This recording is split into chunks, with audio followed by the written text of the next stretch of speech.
I never expected to find out this way. It wasn't even like I was snooping, I wasn't. But there it was, right in front of me, her phone, sitting on the kitchen counter, face up, the screen flashing with new messages. I'd always trusted her, never once suspected that anything was wrong. She was my wife, my best friend, the person I thought I knew better than anyone in this world. But that morning, as I reached for my coffee, my eyes landed on the phone. A simple glance. The words jumped out at me. "Can't wait to see you at the course later today." The text was from someone named Mark. She didn't know I'd seen it. She hadn't noticed I was in the room. I wasn't looking for anything. It just happened. My heart dropped to my stomach. I set the coffee cup down. The words on the screen began to swim in front of my eyes, my mind scrambling for meaning, trying to make sense of it. A text message that was obviously meant for someone else. Someone I didn't know. But the worst part? It wasn't just any text. It was a text about golf. And that's when the realization hit me. My wife, the woman I thought I knew, had recently taken up golfing. She hadn't mentioned anything about lessons or instructors. The last time she'd ever expressed an interest in golf was years ago, and it wasn't exactly a passionate one. I always thought it was just a passing curiosity, a maybe one day thing, nothing serious. But now, seeing that message, everything felt wrong. The cracks I had never noticed before began to widen. I wasn't stupid. I knew the clichés. I'd heard about how people suddenly develop new hobbies when they're trying to escape something. But I also knew my wife. Or at least, I thought I did. And in the pit of my stomach, I felt that familiar sense of dread, like something deep was broken, something I couldn't quite fix. I paced back and forth, not sure whether to confront her about it immediately or to wait. But waiting felt impossible. Every moment stretched out like an eternity as I tried to control the whirlwind of thoughts swirling in my head. When she walked in just a few minutes later, I could tell something was off with her too. There was a certain hesitation in the air, something I couldn't quite pinpoint. She was holding her gym bag like it was her whole world, and when she caught my eye, she smiled nervously. "Morning," she said, a little too brightly. "Morning," I replied, trying to keep my voice neutral. I didn't want to show her that I'd seen the message, that I knew something wasn't right. But I couldn't help myself. I had to know. I walked slowly toward her, still keeping my composure. "I didn't realize you were so into golf now," I said, my voice sounding steady, almost casual. I had no idea if she would catch the undertone of my words. Her face stiffened, a flash of panic darting across her features before she masked it with a smile. "Oh, yeah. It's just something I've been trying out. You know, it's kind of fun." She shrugged, like it was no big deal. I didn't let her off that easily. "You've been taking lessons?" She hesitated, biting her lip as if she was searching for the right words. "Well, yeah. Mark has been helping me. He's a great instructor." Mark. I could hear the name echoing in my head, a cold whisper of doubt settling over my chest. Mark. My fingers gripped the edge of the counter. "What's this Mark's last name?" She looked at me, her eyes darting away for a split second, the subtle sign of discomfort I'd learned to recognize over the years. It's Thompson." "Why?" Her response was quick, too quick. A defensive reflex. The way she said it made my skin crawl. It didn't sound natural, didn't sound like the truth. I tried to keep my voice steady. "I see." The room felt smaller suddenly, suffocating. The air felt thick, charged with a tension I wasn't sure how to diffuse. But before I could say anything else, she put her gym bag down and moved toward the bedroom. "I'm just going to change," she said quickly, the words almost too hurried. I stood there, frozen, still digesting the fact that there was something happening beneath the surface that I had no idea about. I had trusted her implicitly. We'd been together for years, and in all that time, she'd never given me a reason to doubt her. Or so I thought. I waited. My mind raced with questions, with memories of times when everything had felt perfect. Had she been hiding this from me all along? Or was this the beginning of something new, something I didn't understand? The truth hung in the air, but I wasn't sure how to reach it. I wasn't even sure if I wanted to. The thought of confronting her about the text felt like the hardest thing in the world, and yet, not doing it felt like I was just letting everything slip through my fingers. I tried to collect my thoughts, to calm myself down. I wasn't going to rush into anything. I wasn't going to let this small thing tear down everything we'd built together. But deep down, I couldn't shake the nagging feeling that there was more to this new interest in golf than she was letting on. And then, out of the corner of my eye, I saw it. Her phone, sitting on the kitchen counter, where I'd left it. The screen was still lit up, and it was as if the universe was taunting me.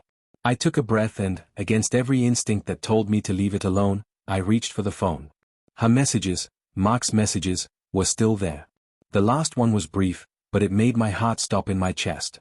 Can't wait for the weekend getaway. It's going to be great. I'm glad we're doing this. I felt the blood drain from my face.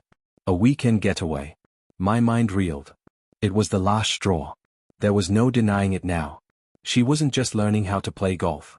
She was spending time with someone else, someone she hadn't told me about. Someone she trusted enough to share a weekend away with.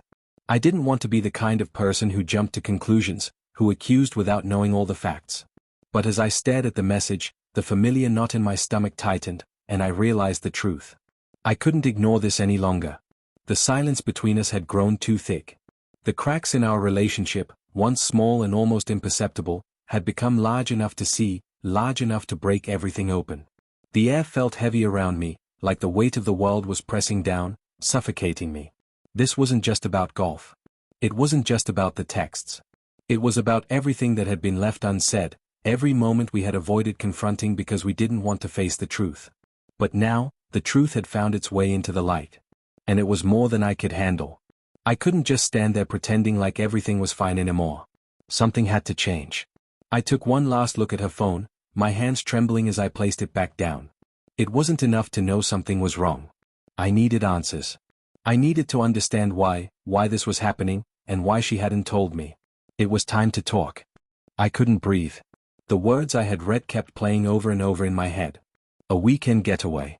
To someone else, it might have seemed like nothing, a simple message between friends. But I knew better.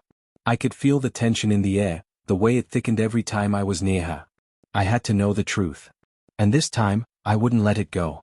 I stood in the kitchen for what felt like an eternity, the silence pressing against me. My hands were still clammy, my heart still pounding. I told myself that maybe I was jumping to conclusions. Maybe I was making something out of nothing, overthinking the smallest of details. But deep down, I knew. I had to confront her. The bedroom door creaked open, and there she was. Her hair was messy from the gym, and she had on an old t-shirt and sweatpants. But the way she moved, tentative, like she was walking on eggshells, only deepened the knot in my stomach. I couldn't pretend anymore. The questions had built up too much, too fast, and now I felt like I was suffocating. I had to speak, had to ask. "Hey," I said, my voice a little too sharp. She paused, eyes flicking up to meet mine. The nervous smile she wore was gone now, replaced with something that looked closer to guilt. "Can we talk?" Her face went pale. I could see it in her eyes, the recognition, the realization that I wasn't just asking to chat about our day. This was bigger. "Yeah," she said, but there was hesitation in her tone. She wasn't ready for this. But I was. I had to be. I needed answers. "Why didn't you tell me about Mark?" I asked. The words came out without any filter, the anger I hadn't even realized I'd been holding on to bleeding through. She froze for a moment, her eyes darting around the room, looking for an escape, or maybe just a way to make this conversation go away. "Mark? What are you talking about?" she replied, but I could hear the shakiness in her voice. It was her first mistake. I held up her phone. "Don't play dumb. I saw the messages. The weekend getaway. The golf lessons. Why haven't you told me about him?" Her face twisted, and I saw the realization hit her like a punch. The way she had been caught. She quickly stepped forward, her hand outstretched like she was trying to defuse the situation. "It's not what you think," she said, her voice a little too quick. "I was going to tell you, I just—" "No," I interrupted, my voice cracking despite myself. "No more lies. I've been sitting here pretending everything was fine, but you've been hiding something from me. Why are you lying?" "I'm not lying," she said, her voice steadying now, almost pleading. "I wasn't sure how to bring it up. I didn't want you to feel insecure or jealous." I let out a bitter laugh, something that didn't feel like me. "Insecure? Jealous? You think I care if you want to play golf? It's not about that. It's about you keeping secrets from me. Why didn't you tell me about Mark?" Her face softened for a second, and she stepped back, sitting down on the edge of the bed. She sighed, her shoulders slumping. "Mark is my instructor. I've been taking lessons for the past couple of months. He's just a friend. Nothing more." I could feel the heat rising in my chest. Just a friend? Then why all the secrecy? Why lie about it? And why does it sound like you're seeing him more than just for golf lessons? She looked down at her hands, her fingers fidgeting with the edge of the blanket. Her voice was quieter now, more hesitant. I didn't mean for it to happen like this, she said, her words coming out slowly. Mark and I, we've just been spending a lot of time together. It started with golf, but it turned into other things. I didn't know how to tell you. A coldness washed over me. Other things? I repeated, the weight of the words hitting me harder than I expected. What are you talking about? She took a deep breath, her eyes filling with something I couldn't place. We've been spending more time together outside of the lessons. I've been confiding in him, and I don't know, it's just easier to talk to him sometimes. He listens. He's been there for me in ways you haven't. I didn't know how to respond to that. My heart felt like it was shattering in my chest, and every word she said only made the pain worse. How could she do this? How could she let this happen? I stared at her, feeling so betrayed I couldn't even put the feeling into words. You've been confiding in him? My voice was barely a whisper now. What does that even mean? What have you been telling him? She hesitated again, her eyes flicking up to meet mine. There was no turning back now. I've been telling him everything. About us. About how I've been feeling. About how I feel like we've been drifting apart for a while. I don't know when it started, but somewhere along the way, I felt like you stopped really seeing me. And Mark, he noticed. He paid attention. And I guess, somewhere along the way, we started relying on each other. I couldn't breathe. The words cut through me like 1,000 sharp knives. My mind was spinning, trying to make sense of what she was saying. She was telling me this now? After everything? After all the years we'd spent together? Are you in love with him? I asked, the question slipping out before I could stop it. She looked down at the floor, avoiding my gaze. No, I'm not in love with him, she said quietly. But her voice wavered as she spoke, and I could tell she wasn't entirely sure. The hesitation was all I needed to hear. My stomach churned. My chest ached with the weight of everything she had just admitted. But you're in something with him. You've been hiding this from me, lying to me every day. All those golf lessons, all those trips, they were about you and him, weren't they? She stood up then, her hands raised, like she was trying to make peace. Please, don't make this harder than it has to be. I didn't want to hurt you. I thought I could handle it on my own, but I was wrong. Her voice cracked, and for a moment, I saw the woman I had once known. But it wasn't enough to undo the damage. The trust had been broken. The foundation had crumbled. And now, all I could feel was the weight of betrayal.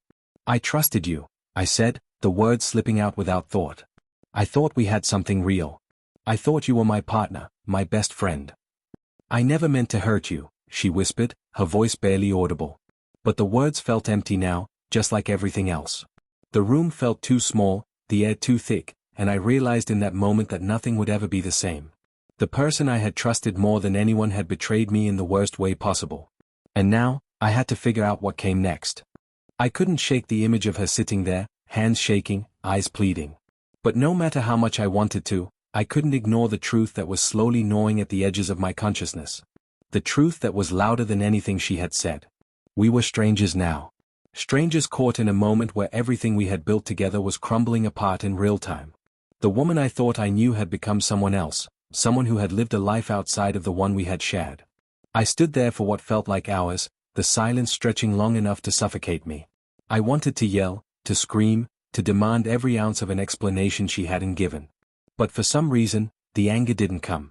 Instead, there was a deep, unsettling numbness that settled over me. I felt like I was suspended in air, unable to find my footing, but still aware of every little thing around me. The tick of the clock on the wall. The rustle of the sheets on the bed. Her shallow breaths, trying to fill the void between us with words that didn't seem to matter anymore. I need some space, I muttered, though I wasn't sure if I was speaking to her or just to myself. My voice sounded foreign, like it wasn't mine. The anger that I had expected to feel was replaced by a hollow emptiness that left me feeling more lost than I ever had before. She nodded, her face crumpling as she processed my words. She didn't say anything more, didn't try to justify herself again. There was no point. The damage was done.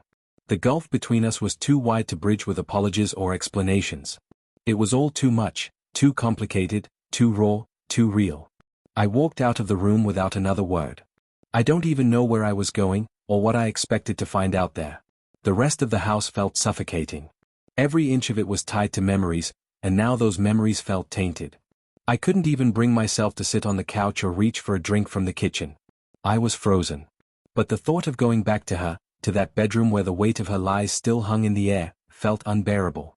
I ended up outside, leaning against the cold metal of my car, staring into the empty street. I don't even remember how long I was out there, but the world felt muted, distant, like I was watching it through a pane of glass. A part of me was still inside the house, waiting for her to come after me, to apologize, to beg for my forgiveness. But the other part of me, the rational part, the part that knew better, was telling me that this wasn't about forgiveness. It wasn't about trying to fix something that had been broken beyond repair. I took a deep breath and glanced back at the front door. I knew what was inside, a woman I thought I knew. A woman who had shattered the image I had of her with nothing more than a few text messages. I didn't know what hurt more, the act itself or the realization that I had missed every sign, every little detail that would have led me here sooner. I had let my guard down, let her in too completely, and now the foundation I had built my life on was nothing but sand. I drove for hours, though I didn't have any specific destination in mind. I couldn't stay there. I couldn't go back to her, not yet. I needed clarity. I needed to think, to process everything that had just been dropped on me. The anger, the disappointment, the confusion, none of it made sense. The man I was before had been married to someone who was no longer the woman I thought she was. I needed to understand who she was, who we were now, and whether there was any way back from this. But somewhere deep down, I knew the truth. There was no going back. By the time I found a small diner and parked my car, it was late. The place was nearly empty, save for a few tired waitresses and a man hunched over his coffee at the counter. I ordered a coffee, sat down at a booth, and buried my face in my hands, trying to block out everything. The diner's low hum of fluorescent lights buzzed in the background, a constant noise that seemed to seep into my brain, wrapping itself around my thoughts. But still, no matter how far I drove, no matter how many miles I put between myself and that house, the images of her with him, the text messages, the weekend trips, kept replaying in my head. They were impossible to erase. My fingers clutched the coffee mug, its heat doing little to warm the ice that had settled in my chest. I stared into the dark liquid, as if I could find the answers swirling in the cup. But nothing made sense. After an hour, I left the diner. The time had come to go back. I had no answers, no clarity. The air inside my car felt just as cold as when I had left, and I didn't know what I expected to find when I returned home. What was left between us? What could I possibly say to her? The house was dark when I pulled up. The front door was ajar, but I didn't hear any movement. I sat in the car for a few moments, staring at the door, feeling the weight of every step I had taken to get here. This was the moment I had to face, either to accept the brokenness or to try to fix what had been shattered. But I wasn't sure if I was capable of doing either. I opened the door slowly, and there she was. She hadn't moved from the bedroom. Her eyes were puffy, her makeup smeared from crying. She was still wearing the same clothes she had when I left, and for a moment, I thought maybe she hadn't left that room at all. She looked at me, her voice barely a whisper. "I didn't want this to happen," she said, her words breaking as she spoke. "I never wanted to hurt you." I didn't respond right away. I stood there, unsure of what to say, how to say it. But in that silence, I realized one thing. She hadn't just hurt me. She had hurt us. And maybe, just maybe, the best thing I could do now was walk away. Not because I didn't love her, but because love wasn't enough anymore. Not when the trust had been shattered beyond repair. "I need time," I said, my voice hoarse. "I need to figure out what to do with all of this. But right now, I need to be alone." Her eyes welled up with tears again, but she didn't argue. She just nodded. And for the first time in a long time, I saw the woman I had loved, the one who was now just a ghost of the person she used to be. The silence in the house was deafening.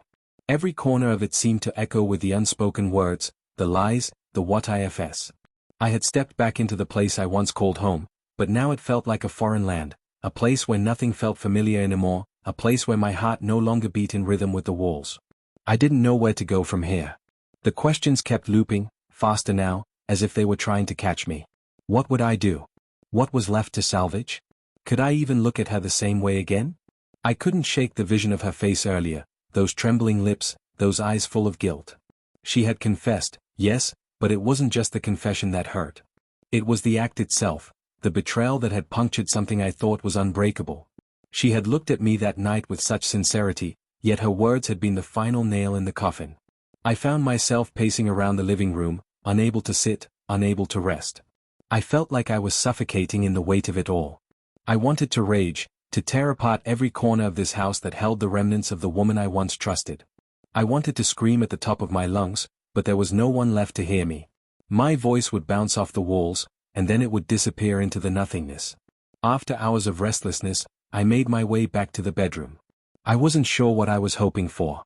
The door creaked as I pushed it open, the quiet inside the room unnerving. She was sitting on the edge of the bed, staring at her hands. She hadn't moved since I left her earlier, but she was still there, waiting for me. Waiting for a miracle that I wasn't sure could come. "Can we talk?" she asked, her voice barely above a whisper. I nodded, though the idea of it made my stomach churn. What was there left to say? What could she possibly tell me that would make this hurt less? I had no answers. All I had was the cold, hard reality of the situation. And yet, despite all of it, I sat down beside her, the space between us still feeling like a canyon. "I know I messed up. I know I hurt you," she began, her voice trembling. She reached for my hand but pulled back, as if she feared I'd pull away. "I'm so sorry. You don't know how sorry I am." I wanted to pull my hand away. I wanted to leave, to walk out that door and never look back. But something in her words kept me there, rooted to the spot, unable to move. I knew it wasn't just her apologies that kept me here, it was the years we had spent together, the years I had invested in building something with her. I wasn't sure if that was love or just a habit, but either way, the past few days had torn everything apart. "I don't know if I can ever forgive you," I said quietly, the words cutting through the silence like a blade. I hadn't meant to say them, but the truth felt too heavy to ignore. Her eyes welled up, but she didn't say anything. She just nodded, as if accepting my words as the truth. And maybe they were. Maybe forgiveness wasn't possible. Maybe it wasn't something that could be granted after a betrayal like this. I wasn't sure anymore. "We've built so much together," she continued, her voice breaking. "And I ruined it. I ruined us. I know that. I can't change it. But please know, I never wanted to hurt you. I never wanted to lose what we had." There it was again, the apology. The regret. The sorrow. But no matter how much she regretted it, no matter how much she wished she could take it all back, the damage had been done. I had seen it in the texts, the secret life she had kept from me, and that image was still burned into my mind. No amount of regret would undo what had been done. I took a deep breath, looking at her as she sat there, waiting for some kind of response. My mind was running 1,000 miles a minute. I wanted to say something, anything, to make this better. But the words wouldn't come. What could I say? What was left to say? "I think I need time," I finally said, my voice hoarse. "I need time to think. To figure out who I am without all of this." She nodded again, her face crumpling with emotion, but there was nothing she could do. There was no magic solution to fix this. We were both drowning in it, and no matter how much we tried to breathe, the weight of it all was too much. "I understand," she whispered, her voice barely audible. "I'll give you all the time you need. Just know that I love you.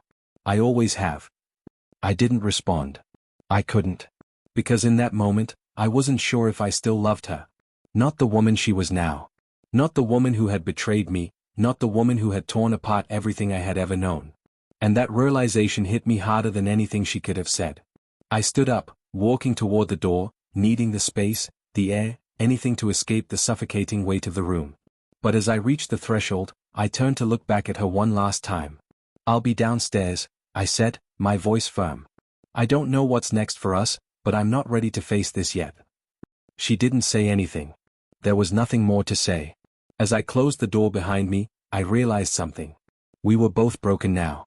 And no matter how much time we gave each other, no matter how much we tried to salvage what was left, I couldn't undo what had been done. And somewhere deep down, I knew I wasn't sure if I even wanted to anymore. The next morning, the house felt quieter than before, as though the walls themselves were holding their breath. The chaos of the night before had left a strange sense of calm in its wake. But it wasn't a peaceful calm. It was a tension-filled stillness that only seemed to make everything worse. I'd stayed downstairs all night, tossing and turning on the couch, trying to sleep, but every time I closed my eyes, I saw the same image, her face, the regret in her eyes, the text messages on her phone. I knew she was upstairs, probably lying awake as well, going over the same events, wondering how everything had gone so wrong. I didn't know what to do. My mind was a tangled mess of emotions, and the only thing that seemed clear was that I couldn't keep pretending like everything was fine. But I wasn't ready to face the truth either. How could I look at her the same way? How could I go back to a life that had been so shattered by one mistake? I sat up on the couch, running a hand over my face. There had to be some answer. Some way to fix this. But how? I couldn't just forget what had happened. I couldn't pretend like it didn't matter, like the texts didn't exist. I had seen the messages myself, her secret life, the one I never knew about. It was like I had been living in a different reality, one where she had been someone else entirely. The sound of footsteps upstairs broke me from my thoughts, and for a moment, I thought she might be coming down. But when I glanced up, the door remained shut. I didn't know if I was relieved or disappointed. The silence between us was so thick it almost hurt to breathe. I wanted to scream. I wanted to yell and tell her how much this hurt, how much it felt like I had been betrayed by the person I trusted most in the world. But I didn't. Because what was the point? What good would it do? She was already sorry. She was already hurting. And I didn't know if that was enough anymore. I stood up and made my way to the kitchen, trying to distract myself by making a cup of coffee. It was a mechanical motion, something I had done 1,000 times before, but it felt alien now. Every step, every movement felt like I was going through the motions, as though I was a stranger in my own life. I set the coffee down on the counter, but the cup seemed too fragile, too easily breakable in my hands. And that was what I felt like, fragile. Like I could shatter at any moment, like everything I had known was slipping through my fingers. The sound of the door opening upstairs caught my attention, and I froze. I knew what was coming. I knew she was going to try to talk again. And maybe we needed to talk, but I wasn't sure if I could listen anymore. What could she possibly say that would make this better? I heard her footsteps descending the stairs, slow and deliberate, and then the soft creak of the floorboard as she entered the kitchen. My back was still to her, but I could feel her presence like a weight on my shoulders. I know I've hurt you, she began softly, her voice almost a whisper. And I don't expect you to forgive me. I just need you to know that I never wanted this. I never wanted to lose you. Her words hit me like a punch to the gut. I had heard them 1,000,000 times in my head already, but now that she was saying them, they didn't feel like enough. She had never wanted this. But here we were. I turned around to face her, and for a moment, I couldn't speak. I couldn't say anything. The anger, the betrayal, the hurt, it was all still there, swirling in my chest, suffocating me. I don't know what to do, I finally managed to say. My voice was thick with emotion. I don't know if I can just forgive you. I don't know if I can go back to pretending like everything's fine. She nodded, tears welling up in her eyes. I understand. I know you're angry, and I know you have every right to be. But I need you to know that I love you. I've always loved you. I was just lost. I don't know what I was thinking. I shook my head, unable to stop the ache in my chest. That's just it, isn't it? You weren't thinking. You didn't think about me, about us. You just went ahead and did it. And now we're here. The tears finally spilled over, and she wiped her eyes hastily, looking down at the floor. I never meant for this to happen. I wish I could take it all back, but I can't. And I don't expect you to just forgive me. I don't know if I can even forgive myself. I let out a bitter laugh, though it felt hollow in my chest. I don't know if I can either. There was a long pause, and for a while, neither of us spoke. I felt the weight of everything that had been left unsaid, and even though I knew we needed to keep talking, part of me didn't want to. Part of me wanted to close off, to shut down, to pretend that none of this had ever happened. But then she spoke again, this time with more urgency. I can't lose you, she said, her voice cracking. I'll do whatever it takes to fix this. If you'll let me. Please. The desperation in her voice almost broke me. I wanted to believe her. I wanted to think that she could change, that we could find a way to move past this. But I wasn't sure anymore. I wasn't sure if I could look at her the same way, if I could ever trust her again. I don't know, I muttered. I just don't know. I saw the pain in her eyes, but it didn't make me feel better. It just made me feel more trapped. How could we fix this when everything felt so broken? Finally, she stepped back, wiping her tears away with a trembling hand. I don't expect you to make a decision now. I just wanted you to know that I love you. And I'll wait. I'll wait for as long as you need. I nodded silently, my chest heavy with the weight of her words. I didn't know what was next. I didn't know if there even was a next. But for the first time in a long time, I wasn't sure if I could stay in this moment. It felt too painful, too raw. As she turned to leave, I couldn't bring myself to stop her. I couldn't bring myself to say anything more. And as the door closed behind her, I knew one thing for sure: nothing was ever going to be the same again.